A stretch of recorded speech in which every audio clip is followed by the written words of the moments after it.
We are going to get started. So what I want to know is, why are you here, right? What is it that you want to gain out of this class? What are some challenges that you're having in the market of today that you'd like to focus on?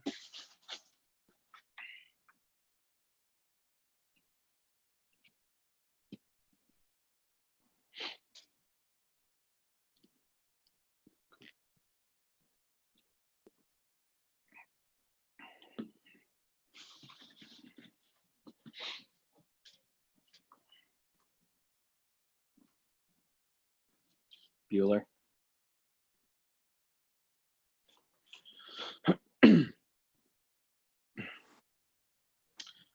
So this is, as you're putting things down, this is from that perspective that is, a lot of you, this isn't a dedicated class per se, right? Like there's not a curriculum, but I do know that a lot of us are working with a lot of buyers, or we believe we're working with a lot of buyers. And so having a conversation around what that looks like. Torin, so far it's pretty good. You might need to put in your headphones because I'm hearing kind of a reverb of me behind you. But let's go ahead and get into it. So Yvette, I'm going to ask the question again. What is it that you specifically want to get out of our time here today when referencing getting buyers off the fence, talking about buyers, because we're going to have that conversation. So Maggie said, my buyers are changing their minds. I know we say that buyers aren't no, just not right now, but it's frustrating me. Okay. And then Aaron said, buyers are reluctant because of COVID and they're thinking that the market is going to crash. Okay, great.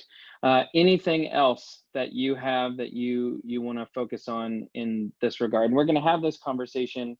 And the reason why I brought Torin in is because, as you could imagine, I don't spend much time with buyers, especially during COVID. I do as a coach hear from a lot of you. I definitely help coach through this. And then of course, when I first started, we were dealing with buyers that were kind of curious if it was the absolute bottom of the market, right? It was already a discount in 2011, 2012. And so they wanted to know if they were going to get any more of a discount. So definitely have been able to work through some of those. Yvette said, getting them to commit to a time frame to getting into a home, hers keeps extending. Okay, so first and foremost, what I want to have as a conversation is about setting expectations. Here's the thing, everyone puts their head in some kind of bed, right? So either they own it or their landlord owns it. However, I've never met anybody who impulse buyed a home. It just doesn't happen, right? We don't have anybody that buys the home, closes on the home same day, and then wakes up 72 hours later going, you know, I really didn't need this home.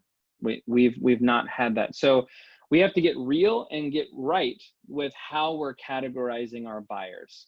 And I think that first and foremost is that a lot of you are thinking about buyers from the perspective, we refer to them as A, B, and C buyers. So we need to identify what that looks like, and we're going to go a little bit into it.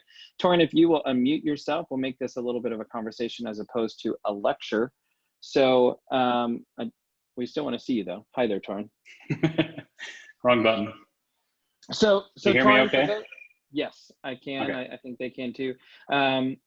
There's a lot of people on here that are coming from the Seminole Market Center and the St. Pete Market Center, even maybe some from the downtown St. Pete Market Center that haven't had an opportunity to meet you because surprisingly enough, COVID has kept you a little bit further south in the office. So for those that don't know you, please, have the floor for a moment and kind of tell them who you are and what you do.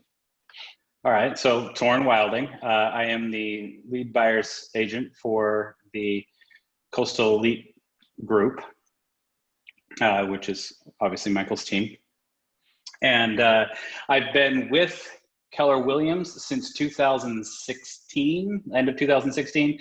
I've been here in Florida, in St. Petersburg, at the St. Pete office since April 2018. Joined the team about 6 months later.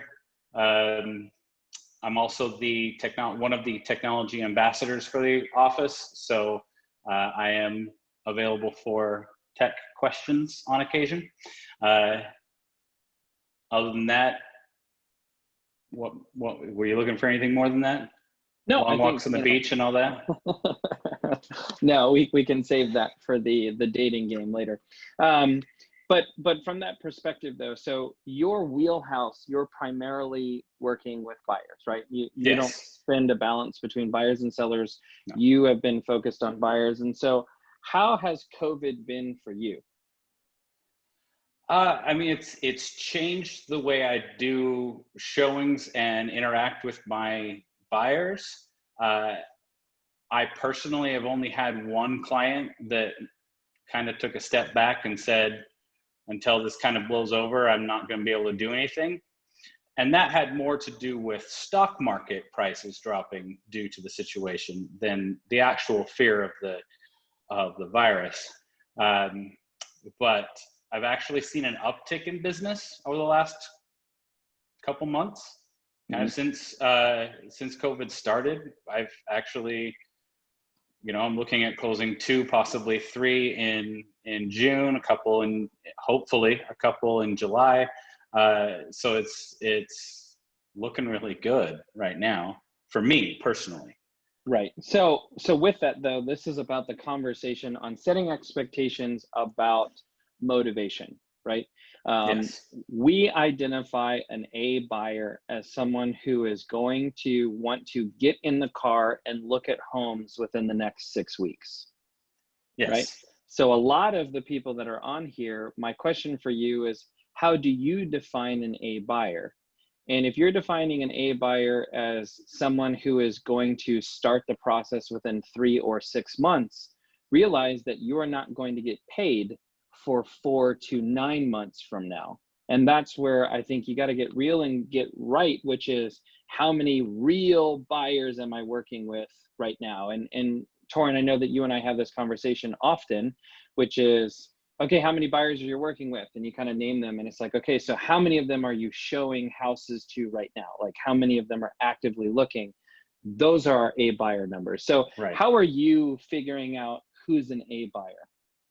So my A buyers are anybody who I am either currently showing homes to, not just sending them stuff on the MLS, but actually out and showing them homes, or they are saying they are ready to start looking in about a month, tops month and a half. That's my like right now business that I do. And then it go, B is I'm sending them stuff. We've been having conversations. They've been looking at the stuff I've been sending, favoriting it, telling me that, yeah, we're a few months out.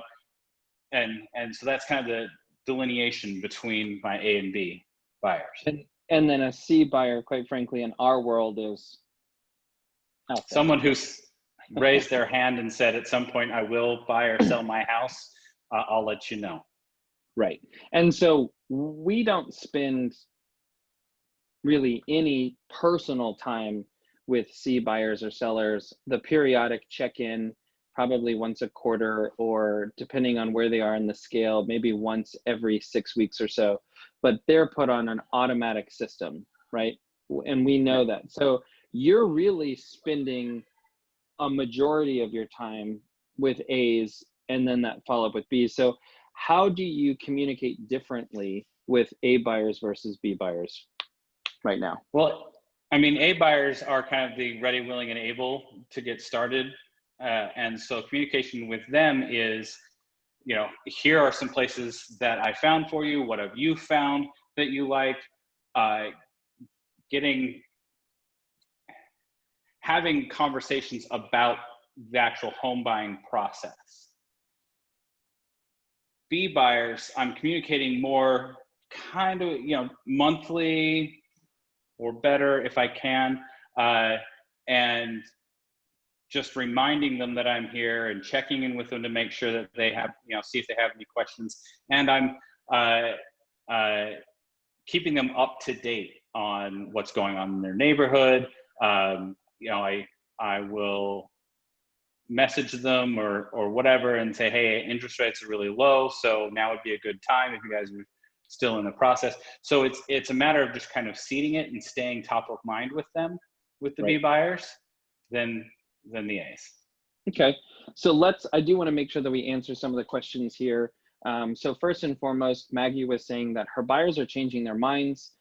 She knows that buyers aren't no's, just not right nows, but it's frustrating her. So how have you either addressed if they're changing their mind or if they're having doubt? And then how are you first and foremost identifying their motivation that might not be time bound, but it is based on something larger than their current situation? Yeah, so the key there is finding out their motivation. And the best way that I have found to do that with my buyers is the buyer's consultation. Normally that would be a sit down at an office, coffee shop, somewhere to discuss that. Since COVID, I've been doing that over the phone, and you're asking those questions and finding out what their true motivation is, whether it be, my lease is up the end of July. Well, then their motivation is come July, they need to find a place to live or sign a new lease. Or they are, I need to downsize, or we're needing to move closer to work, whatever it is. And you're finding out more than just the surface. You're asking those, more, well, you're digging deeper on the question. So like, yeah, my lease ends the end of July. Okay, so come the end of July, what is your plan? Are you have any interest in continuing to rent, or is you're definitely wanting to get into buy? And explaining the benefits of buying versus renting. But it's that digging deeper into the questions, that not just ask the surface level questions, but ask what about those questions are important to them. I like to use the example of one of my buyers. When I sat down and had the conversation with her, she's a single lady in her late 20s, has a dog and 2 cats. And she was like, I want 3 bedrooms and 2 bathrooms. I went, okay, why? What is it about that that's important to you? She has a lot of family that comes into town. Great, so we need a guest bedroom. And she treats her fur babies as fur babies, and they have their own room that she has created for them. So these are the things that if I just asked her, oh, what are you looking for? 3 bedroom, 2 bathroom. If you're not asking the deeper questions, you're not going to find their motivation and their true interests. And once you have those, it's really easy to convert them to buy. So there's some people that are on here that keep hearing about buyer consultations, but okay, maybe they don't know, or everyone's buyer consultation is different. So what is in your buyer consultation? What do you use? So I have a 4-page document that has a bunch of questions and places to write notes. And I'm not following it, name, yeah, where do you want to, asking these questions one by one. I'm just starting a conversation with them. I'm letting them do the majority of the talking. And then I'm just guiding that conversation with additional questions. When they say, oh, I 3 bedroom, 2 bathroom, fenced in backyard, no pool, in a nice neighborhood. Well, then the questions that I'm asking from them are, what is important about a fenced in backyard? Do you have pets? Are you just wanting privacy? Because that could make the difference in which house that they want to go with. And so I'm just following these 20, 30 questions that I have, not necessarily asking every single one of them, asking the ones that are pertinent to them, and then delving deeper into those questions. And it's really a buyer's consultation for me is really more of a buyer's conversation, because I'm sitting down and I'm just learning about them, what they're excited about, what matters to them, what is their true motivation, and how can I make sure to show up at a higher level, because what I know about them is more than the agent they met at some open house that hasn't had that type of conversation with them. So where did these questions come from? Let's see. There's one set in Ignite, I believe, And then I had a second one that I think I had from Utah, that they're pretty much the same questions, but that one just had a little more room to write. And so I used that one. But yeah, I think in the Ignite documentation or on the intranet that we have, the buyer's consultation questionnaire is there. Yeah, so it's called the buyer's needs analysis. Right. And you can get that in the Ignite toolkit. If you have the old Ignite book, it's also there, and they're probably, like you said, probably 30, 40, maybe even 60 questions. It's exhaustive and exhausting, but you don't have to use all of them. They just ask really intelligent questions. So if you want better answers, you have to ask better questions. And I think to your point, Torrin, of really digging further than, what would you like? A 3-bedroom, 2-bath? Awesome, great. Why is that important to you? Who's going to be living in the space with you? Who's going to be visiting with you? What's important about 3 bedrooms? Do they have to be 3 dedicated bedrooms? Right. And by asking those questions, you're definitely getting there. And so really making sure that you're getting to their motivation. Even though that's work you're going to do on the front end in the buyer consultation, that's your leverage every time that you get to these points where they're thinking about being off the fence. So Aaron said that buyers are reluctant because of COVID, and they're thinking that the markets are going to crash. Have you had those conversations? I know that I have. Have you had those conversations, and how have you handled them? So I haven't had a ton of those specific conversations. Like I said, I have had one buyer that actually kind of took a step back, but I do get the question a lot from people that I'm talking to. They're like, how's the market going with all of this? And, you can use the Gary Keller response, which is, why? Or what is it? Why do you ask? Why do you ask? But it's really it, because finding out what about the market are they concerned about. But I will ask the question, now I lost my train of thought. Anyway, when they ask me the question, how's the market doing with COVID and whatnot, I pretty much give them the facts, because that's what we're supposed to do, is give facts. Interest rates are at an all-time low. Banks, yes, are making it a little bit more, they're a little more strict on their policies for approving people, but people are still getting approved. And the market, we have an extremely low inventory right now. So it's not, we have a whole ton of houses on the market right now. And so it's still a good time to buy, particularly if you're financing. If you're an investor, yeah, you're trying to find the best deal. And some of our investors have taken a hiatus because of the COVID type stuff. But for the first time home buyers and your buyers that are financing, now's really one of the best times to buy, because they'll save the money on the interest in the long run. And the other question you ask them is simply, well, how long do you plan on staying in the home? Because if they're like, oh, we were thinking living there, 10 years maybe or more, then it's not really going to matter what the market is right now. It's going to matter, can they afford their payment? Right. But if they're thinking, 2, 3, 4 years, I'll sell, then you can have a different conversation with them around what that may look like given trends. Yeah. And so Aaron, I hope that answers. If you have a follow-up question, I would say that it depends on what they're looking for. If they're thinking that they're going to get a home on a discount, to Torrin's point, you go back to the facts. Pre-2007, 2008, our month supply of inventory was about 8 months supply.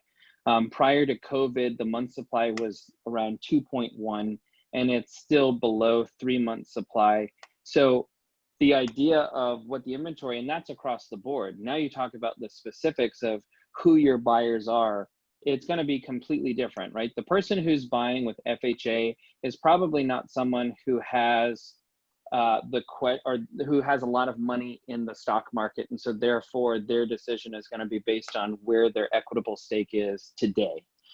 which if it's based on today as opposed to where it was in March, it looks way better today than it did, again, based on stock. So that's one thing. Your FHA buyer probably, they're financing most of it. And so to Torin's point, again, talking about interest rates when it was in the recession, I mean, we were somewhere between 6 and 8, depending on where you were, where right now, hovering in the 3s is something that is unheard of. It's historically low. So even if they lock in now at, say 3.5, and they bought just a little bit higher than where they are, to Torin's point, when the going gets tough and they get pinched, their monthly payment is going to be lower than someone who's going to be buying that same house or the equivalent house when interest rates go up. That is for someone who's sticking in a home for a longer period of time. That's like, seeking cover, and that your roof is going to hang on throughout the storm. That's what happens when you have that lower interest rate. Aaron says he loves the question of how long they plan on staying. And I definitely think, Torin, you're doing that because you're trying to find out what kind of buyer they are, right? Yeah. And I asked the question so that I can better explain or answer the question about the market. But yes, I'm finding out what type of buyer they are. Are they an investor? Are they short term? Are they forever home? Are they going to die there, sort of thing? So yeah, absolutely. Yeah, and it's from that perspective though, is no one has lost on a home as long as they've stayed in it long enough, right? Like historically speaking, no one has ever lost money in real estate if they hang on to real estate long enough. And right. So it's from that perspective that is, if a recession does happen, are you comfortable enough to stay in this house for the bell curve, right? And I actually have that conversation more from a listing perspective than maybe you do with working with buyers. That's the question when someone's like, well, I don't know, should we sell now? You go, well, I completely understand. We don't have a crystal ball. If by chance prices do go down, are you willing to stay in this house until prices come back up, which could be anywhere between 5 and 10 years from now? Oh, absolutely not. Okay, well then now we've got a conversation. We've been able to identify motivation. And even if it's not motivated or positive motivation, we know the pain that is, I can't live in this house for another 2 years or 4 years. To the same part with buyers of saying to lock in at a certain price, because guess what? Rent continues to go up every single year, whether or not it's a good economy, right? Just through appreciation. Yvette said, getting them to commit to a time frame to getting into a home, they keep extending, they keep pushing that timeline further. And so, Torin, you had asked a question about what was their timeline, and then what happens if they don't hit that. So could you explain a little bit more about that? Well, with the timelines, if they keep moving it, then they don't have a definitive timeline, obviously. If they have a definitive timeline, meaning I have to be there by this day, or I have to be out of wherever I'm at, then that changes things. But if they keep moving it back, it's going back to that, you're asking them that question, are you okay with taking the risk that interest rates are going to change, negatively to your, no longer in your favor, and, or, prices go up? Like, we don't know. We know where the market is right now. And so making sure that they understand that, the risks behind waiting has helped a few people kind of, pull the trigger a little faster. I have one client who's going to wait 6 months, who is now looking to, we're going to list their place and they're going to buy a new place starting in July. Because we had the conversation around, they asked, what's the market like? Should I be waiting? And I said, well, no, interest rates are all-time low. You should take advantage of that. Mm-hmm. So Torin, if you were talking to someone and they were a buyer, they're renting, and you ask that question, okay, your lease is up in July or your lease is up in August. If we don't find you a place by August, and they said, well, we'll just renew our lease. are you going to categorize that person as an A buyer, or are you going to treat them a little differently? I'm going to categorize them as an A buyer until they sign that new lease. Okay. Because if what they're saying is, I don't want to re-sign my lease, but I will if I have to, then we have to get them to a place where they don't have to, right? Yeah. And that means finding their perfect home. Once they have re-signed the lease, then yeah, they would go to a B/C buyer, depending on how long they'd sign it. But the conversation that I generally have with those people is okay, well, you'd re-sign the lease. Have you talked to your landlord about a month-to-month situation? Because that might be a better situation for you, in that you can get in, only cost you maybe $100, $200 extra a month for maybe a couple months, and then you get the house that you want, rather than having to wait an entire year forking over rent to the landlord before you look to buy again. Yeah. So what I'm going to do is, and if you have questions, please put them in the chat box so that we can address them. I do want to, and I'm going to do this horribly because I don't have a stylus, but I do want to do something real quick, which is one of the things that you can also do is draw a quadrant, right? And this is the idea that you're going to have, you want to talk to them about their negative present, their negative future, right? Positive future, and then positive present. And so what we do with this, again, don't make fun of me, I'm doing this with a MacBook pad, right? Is we have to take them through these steps in this process. So I need to know what's your negative present, right? So why are you moving? What's important to you about moving? Oh, you know, we don't have enough space, or I'm done paying rent, or whatever. Okay, so how long, negative future, how long could you stay in this space before it would just get to a point where you just can't do it anymore, right? And you know, I can't, we're on top of one another. I'm trying to do work from home and I don't have a dedicated office. So there's a lot of distractions. I kind of move from the living room to the bedroom, and then, you know, they knock on doors or they scream, or they're like, we just can't do it. So I've now identified like the negative future, how long they're willing to stay in that negative space in the future is really low. Okay, so then talk to me about what would it look like if you did have a dedicated office space? How different would your day go? What would your anxiety look like? What would it mean to you, right? Staying in that positive future, what would it mean for you if we were able to fix all of these problems by finding you a dedicated house? Okay, awesome. Well, then the only thing that we have to do now, positive present, is find you a perfect home, right? So this is a really great tool that you can use, this quadrant. So again, you know, you're going from negative present to negative future, positive present. We, depending on your personality, if you're a high D, you know, I'm like, what's your problem? You're going to tell me your problem. Here's your solution. I want to go from negative present to positive present, just like that. Oh, I can fix your problem. We have to take them through the negative future and then also paint the picture of a positive future in order to bring them back to, well, the only logical step is to do blank, right? It's to find you a home, so that when it does come to that place of when they talk about timeline, you can go, remember what you told me. You told me that to prolong this was just going to be hell on earth, or whatever it might be.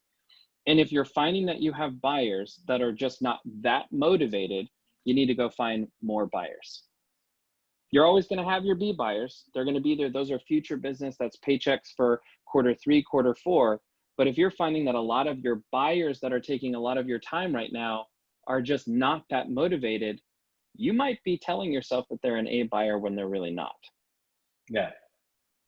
Let's see. So Maggie, she didn't say anything else. Sorry, I was scrolling up. So what ahas have you had through this process? For those of you that are on this call, go ahead and put it in the chat box. Please make sure that it's to all panelists and attendees so that people can see them, and that we can see what that looks like, as well as if you have any clarifying questions on how to get people off. So as you're putting things into the chat box, just as a recap of where we are right now, is that Torin, you've said it's in the motivation, finding it on the front end. You do that through your buyer conversation, formerly known as a consultation, right? Really figuring out their motivation. You can either do it through the buyer needs analysis by asking those questions, as well as also using the quadrant that I shared with you, right? We want to recategorize our A, B, and C buyers. And so let's do that now. As you're putting in the chat box, and some of you are either here and you're checked out, you're doing dishes, I don't know what you're doing. I'd love for you to be in the chat box. Is tell me how many A buyers you have right now in your pipeline. So I want to know how many A's, how many B's, and how many C's are in your pipeline right now. Go ahead and put that in the chat box. While they're doing that, Torin, how many A's, B's, and C's do you have? Do you want me to type that in, or do you want me to just talk about it? No, you can talk about it because we got to fill the space while they're attacking. Yeah, so A buyers, I do have 2 under contract, which I guess is now, I mean, they're technically still A buyers because it's not final till you closed. Yep. Close. Get paid. But I'm also showing 2 other people properties right now. And then, so that would probably be so 5 A buyers is where I'm at. 4 or 5 A buyers is where I'm at. And then B, I'm sitting on about 10, honestly, B buyers. These are people that are more than a couple months out that have said, yeah, I'd be interested once things change or as the market gets better or whatever. I have 1 B buyer that their lease isn't up until fall, and so yeah, they're a B buyer. I'm checking in with them, but yeah, I'm sitting on about 10 of those. And then C buyer, I think we have like what, 5,000. Yeah, I mean, there's I mean, a it's lot. just the remainder of the database. So right. Okay, so Maggie said that she has 0 A buyers, she has 2 B buyers, and 4 C buyers, and realizing that she needs to find more buyers. Aaron, what about you? Not to call you out, but I know that you had contributed earlier. Again, I'm seeing a whole bunch of attendees in here, and I'm not seeing a whole lot of participation. So as much as I love my voice, and I've really grown to love it during COVID, I really want to hear from you, right? The purpose of this is, how are you getting people off the fence, or how can you take this information to help you get paid, right? Because until you do that, you're a personal shopper for a whole lot of people. Aaron said that he has 5 A's and 6 B's. Awesome. And then Yvette said she has 2 A's, 2 B's, and 80 C's in her database. She realizes that she needs to add more to her database. Okay, awesome observation. And you know, one of the things that I loved, I don't have really a cup besides one that's not appropriate, is to talk about that. Diana Kokoska used to say, visualize your, I mean, I'll use it. I just want to show you the bottom. So, you know, let's say that we have a cup, right? You remember this cup, right, Torin? yes. Yeah. So on the back, you know, let's say that this is a cup. And every day that you have a conversation with someone and they raise their hand that they're interested in buying or selling, you're going to take, you know, it's visually that lead is a ping pong ball, right? And when we just have one in there, we could shake it around, we could do whatever. And the next day we add another one. And the next day we add another one. The next day we add another one, until it gets to the point where we're all the way up to the rim of ping pong balls. And so now any new lead that you pop in, that's when a ping pong ball is going to fall out. And that's an active buyer. That's an active seller. So for some of you, you have to understand that you are in the ping pong accumulation, right? You are in the lead accumulation phase before you actually have anything overflow from your cup. That's why when Torin said, you know, I've got about 6,000 C's, I had to fill this up, and then we have to nurture those people so that then we can identify about 10 B's and identify about 5 A's, right? Like, so you have to understand, this is probably the biggest challenge for most people, is that if you're feeling frustrated, I remember I had this conversation with DJ about listings, right? And he would come into my office with coaching, and he would complain because he had this one listing and he had done everything about it. You remember the house, and did an open house for it twice.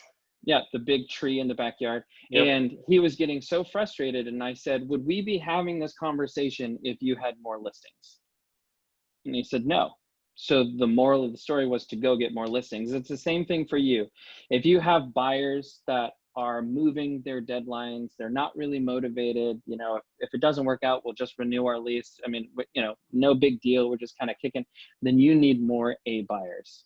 And so you can't force anyone to buy a house. So getting buyers off the fence is not, there's no script that you can use that's going to weasel someone into buying a home. There are scripts, to Torin's point, to find motivation and then remind them about motivation. And so anytime that they you know, are thinking about not doing it, you can pour a little bit of salt in their wound again. I didn't realize I had so many props today, but you could, you know, it's from that perspective that you now can remind people of their motivation, but even then you can't force them to pull the trigger, which is why we always have to be actively seeking buyers. Again, thank you to the three of you that contributed. I want to know overall ahas, and for you, Torin, so as you're continuing and we're moving, I don't want to say back to normal because that's not true, right? We're seeing some lifting in some things, normal, whether it be open houses and whatnot. Let's have that conversation a little bit. How are you finding buyers, right? Like, how are you and how's the team finding buyers? So a couple different approaches that we have right now, and what honestly maybe kicked up my business was actually the fact that COVID came around, and I immediately started reaching out to all of my past clients. And out of all of my past clients that I reached out to, I now have 3 deals coming from them. 4 technically, because one of them referred me out to their friends. And so now I lost what I was going to say. Where is your buyers coming from? Where are your buyers? Oh, thank you. So yeah, so it was care calls first and foremost. Then we were doing Facebook ads for our listings, and I was reaching out to a lot of those people. Nothing has been converted to an actual buyer yet, but I've had those conversations with B and C buyers due to them responding to our Facebook ads. Then there's just, you know, the other half of the sphere from Michael and Doug's side that stuff has come through, and then referrals. We spent a little bit of time reaching out to a number of people, other agents in other market center, other areas, Orlando, wherever, and said, hey, we want to be your referral partner where, you know, we pay this amount in referral and this and that, and this is why you should use us. And what we've had 2 or 3, I've worked with 2 buyers since the beginning of COVID that came from referrals, other agent referrals. I have 2 of my C buyers, well, 1 C buyer, 1 B buyer, came from an agent referral out of Colorado.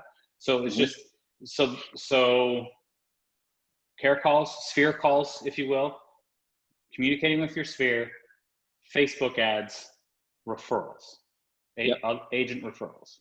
And those really are our 3 pillars, which last year, those pillars probably would have been sphere, agent referrals, and open houses, right? Open houses / floor time, right? Because you had definitely found some success of, that's not necessarily lead generating, it's more lead receiving, but you made sure that it was on your calendar as something that you were doing. So the point being, you know, we're yielding quite a bit of leads that come from Facebook. Of course, those are internet leads, so their conversion rate is significantly less than if we get an agent referral or a sphere, which is why, yes, we want those to be coming in. And it's also why Torin and I are having conversations about how do we make this as automated as possible. And by the way, I think I got a good solution for us. So we'll see what that looks like. But cool. Really, yeah, I mean, to his point, I think that we've actually converted and closed 4 or 5 pieces of business since January from our agent referral network, of which we have another 3 out there of possible conversions that have come from it. So absolutely take the time to be building partnerships with agents in other areas, because guess what? We live in Florida. We live in a place that has no state income tax. So you got a lot of people that are wanting to move here, and maybe they move to Florida and then they move to the wrong part of Florida. And then that's also the other thing. We got a lot of referrals that come from inside Florida because, you know, people move to the East Coast and they realize that the people over there suck. I'm just kidding. Or they move to Orlando and realize that besides Disney, you know what, they really don't like the traffic, or they really want to be closer to water, right? So it's definitely been a part of our process and one that we're constantly working for. So Bo said, needed to hear the role play about the market conditions. So thank you, Torin, for walking them through that. And to hear more about the classification of transactions between A, B, and C buyers. Absolutely. Maggie says, yes, she's been writing agents up north on command. And yeah, I think if you've come from a different place, so if you've come from upstate New York, or you've come from Utah, if you've come from a different state, you know, I realize that I can speak to some of the boroughs and townships of Philadelphia. So I can connect with agents in Philadelphia because I can kind of talk the talk, if you will, right? So by being familiar with where they are and knowing the territories that they are, and then potentially being a resource because you have a network there, that's step one. And then of course you can branch out where you're being advantageous for your business. But definitely take the opportunity, and that script's super easy, right? Hey Maggie, it's Michael Reedy with Keller Williams down in the Tampa Bay area. Just wanted to give you a quick call. Wanted to see, do you have a preferred partner in the Tampa Bay area for referrals? Oh, you don't? Awesome. Well, we would love to be that team for you. And by the way, I see that you're in Albany, New York. I would love to be able to add you to our network as well if we have anybody, which is never going to happen. But if we have anybody that wants to move from here to Albany, New York, we would absolutely love to do that.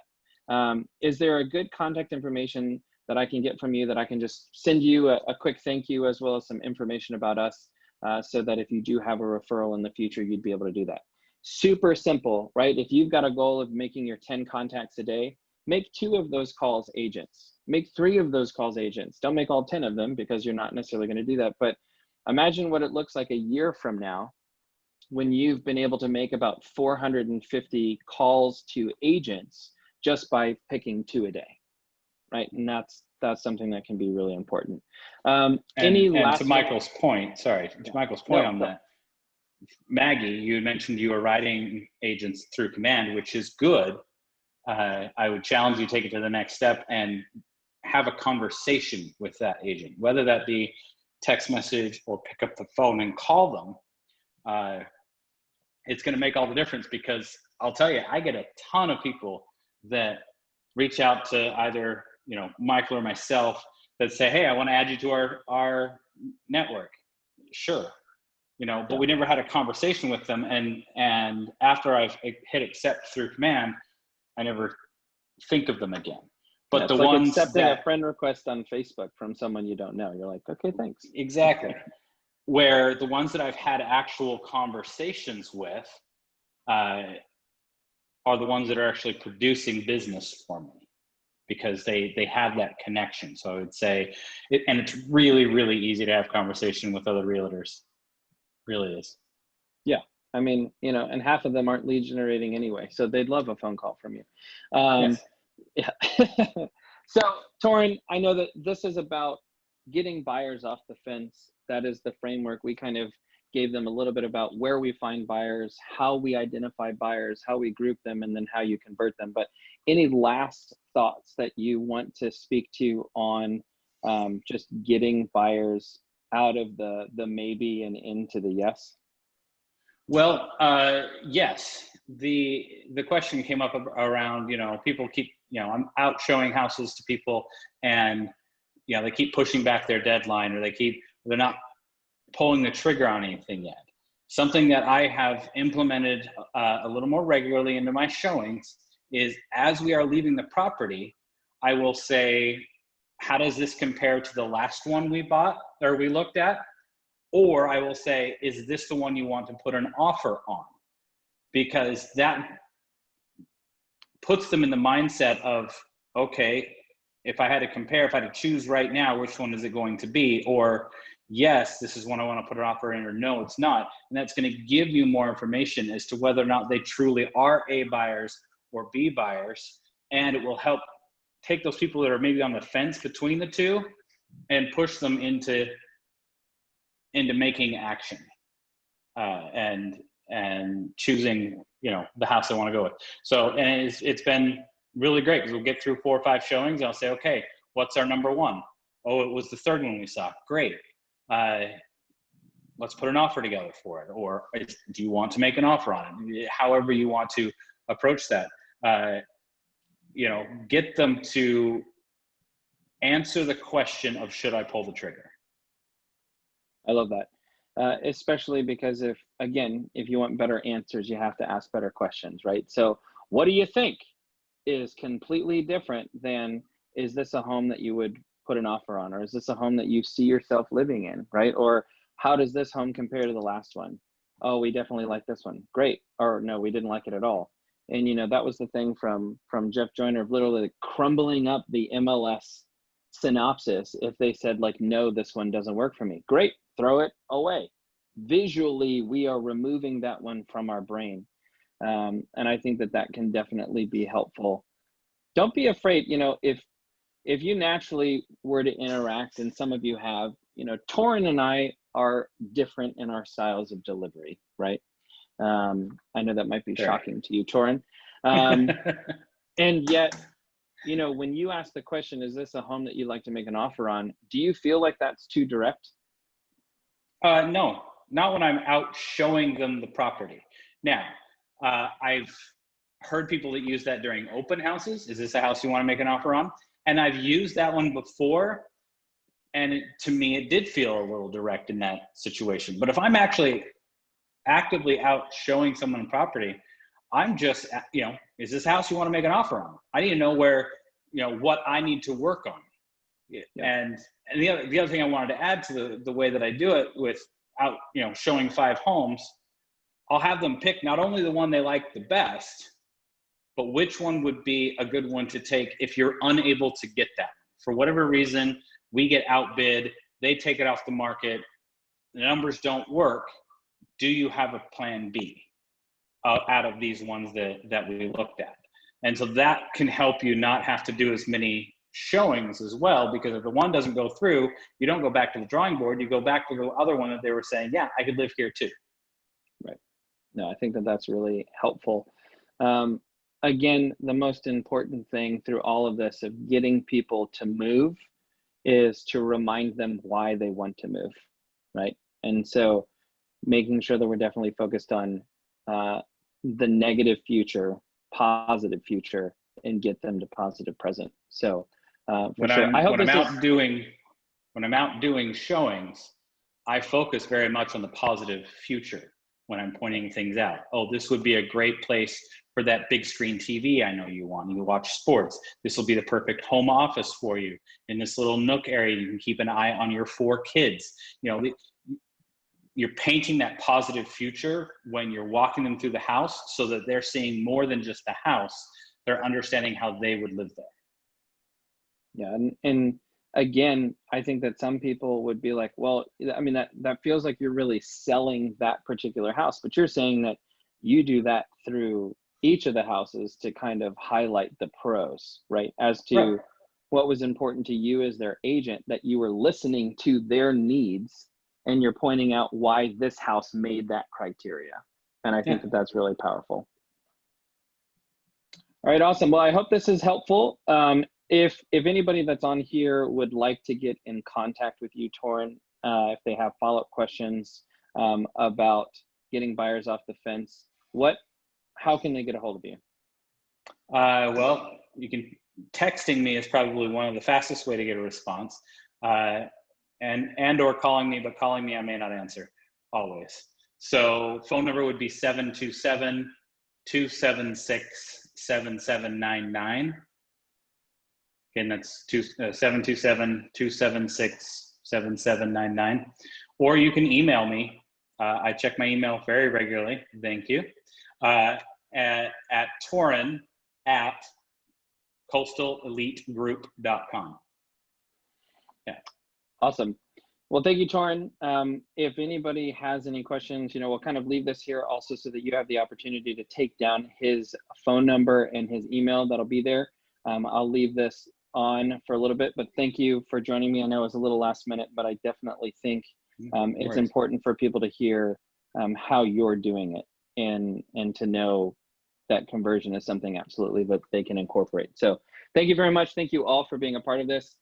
Next week, we're going to get back into kind of the nitty gritty of the details. So I know that we've got a contract class coming up. I'm going to go line by line through the listing agreement. For those of you that have questions around the listing agreement, we're going to do that line by line so that you feel really comfortable and confident when you go to present.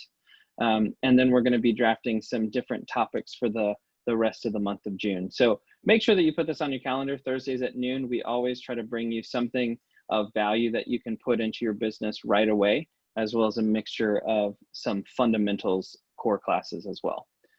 All right, thank you all very much. And Yvette just said, how about hosting an open house during COVID? Yeah, we can absolutely talk about that. I think that that's a great suggestion. As things relax, we'll definitely make sure that we're abiding by the CDC guidelines and what that looks like. I do believe, and Torin and I have had conversations about this at length, that is, I don't think that video is ever going to go away from this point forward. So I think that all of your open houses, all of your listings are going to have to incorporate video. Even your open houses will absolutely have to incorporate video. So we can absolutely talk about that. And Bo, there is a happy hour tomorrow night. I have no idea where it is. It's at Parks and Rec. Oh, that's right. If you want to be in person, or they are going to be setting up a Zoom call. Okay, awesome. Great. Well, thank you all very much. And if you have any questions, get with Torin because he put his information on there. I'm just kidding. You can also call me, I guess. Thanks, guys. Thanks. Thank you, Torin.